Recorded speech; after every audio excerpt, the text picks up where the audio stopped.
is a testament to our unity of purpose, thought leadership, and unwavering commitment to the well-being of our constituents and Kenya at large.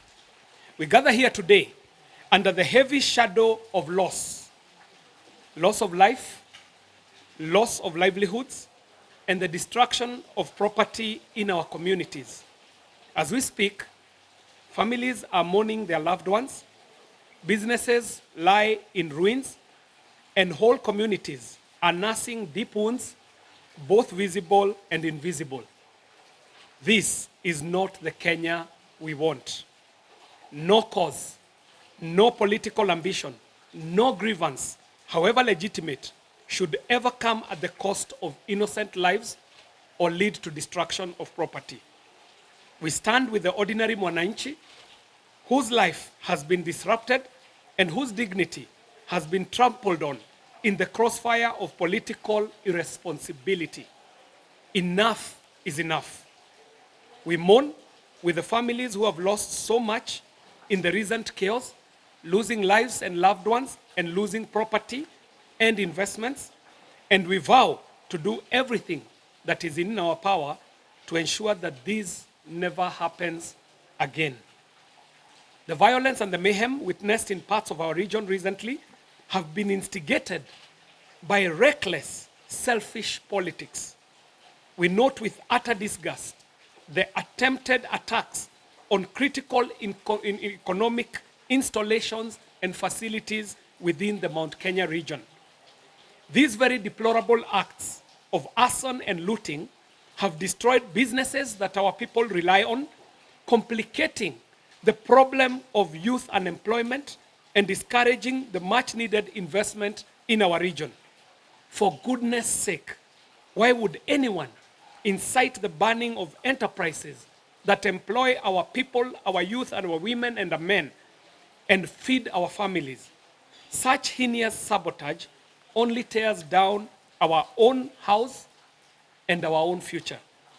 We demand through investigation, we demand thorough investigations into the chaos that led to the loss of lives and destruction of property.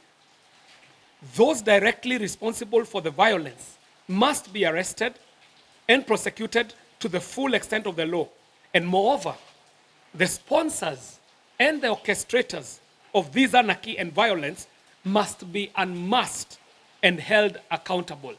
And these leaders behind me are hell-bent on lifting the veil on those who are thinking that they can hide behind politics to cause anarchy, mayhem, destruction, and loss of lives.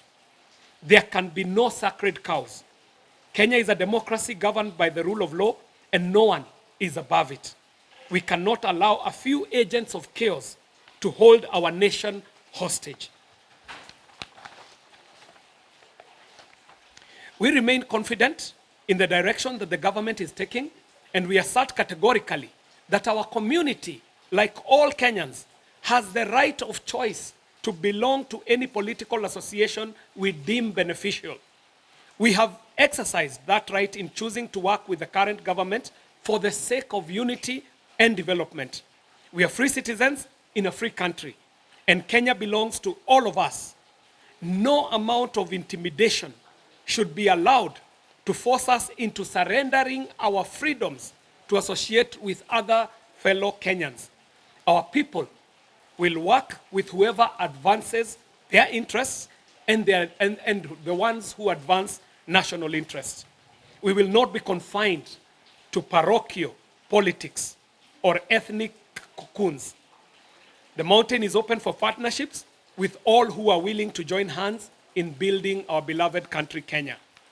We, the Mount Kenya Parliamentary Caucus, are steadfast and eternally vigilant in protecting the interests of the mountain and the rights of our electorate.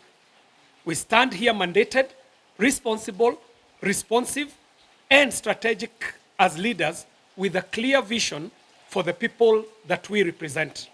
Our agenda is development, peace, and prosperity for our region and for Kenya. We will continue working hand in hand with the national leadership and all Kenyan communities to ensure that every promise that was made to the people is kept.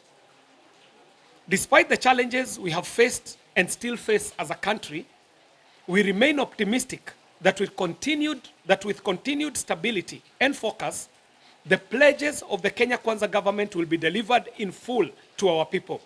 The projects to improve infrastructure, create jobs, lower the cost of living, and uplift our farmers and businesses continue to materialize. Mount Kenya will receive its fair share of development, as is already happening, and even more. We will not rest until the lives of our people are improved in these intangible ways. In conclusion, we urge all our people in the Mount Kenya region and across the nation to reject the politics of hate, the politics of fear, the politics of intimidation and distraction. We call on everyone to channel any concerns and the energies into constructive engagement and to safeguard the peace of our beloved country. Kenya is ours to build, not ours to burn. When Mount Kenya stands firm and united with the rest of Kenya, the whole nation stands stronger. We in the Mount Kenya Parliamentary Caucus pledge to remain united, focused and firm in guiding our region within the national family. We are here to ensure that the mountain's voice continues to be heard loud and clear, and that our people and our people's aspirations are not only heard, but are also met. United we stand, divided we fall, and Mount Kenya will never fall. We are moving forward together with all Kenyans for the sake of our children's tomorrow. Our resolve is unshakable to keep Mount Kenya at the heart of Kenya's prosperity for now and for generations to come. This is signed by over 40 members of parliament and Senate and other leaders, and this is including also some who were with us a bit earlier and had to leave, one or two amongst us. Thank you very much, members of the press. We thank you for your patience. Thank you. Thank you.